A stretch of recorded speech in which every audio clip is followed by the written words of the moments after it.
Daar was nie veel glimlagte onder die Proteas vrouespan in hulle hotel vandag nie.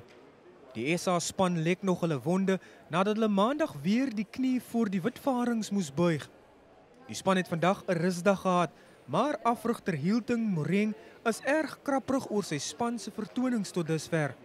Het is baie teleurstellend, aangesien ons hoe ons die reeks begin het en wat ons gedoen het en ons fellas het hard gewerk om seker te maak ons bly in die series en ons probeer dit wen want ons verstaan waarvoor ons speel vir die ICC kwalifikasie vir die Wêreldbeker volgende jaar. En as 'n span ons voel ons kon beter gedoen het. Terwyl die Proteas vrouespan 'n afdag geniet, was die besoekers uit Nieu-Seeland hard aan die oefen vir môre se 5de kragmeting. Die toeriste meen die reeks is veral goeie voorbereiding in die aanloop tot volgende jaar se Wêreldbeker toernooi in Engeland. We've always said that it's not just about those 3 games, so it's a 7-match series, and the earlier you can win it, the better. You don't want it to be going into the last 2 games. So tomorrow we'll come out, and I'm sure South Africa will be exactly the same. Die 5de eendag wedstryd begin om 10:00 môreoggend by Boland Park Stadion. Percy Young, Eunice in die Parel.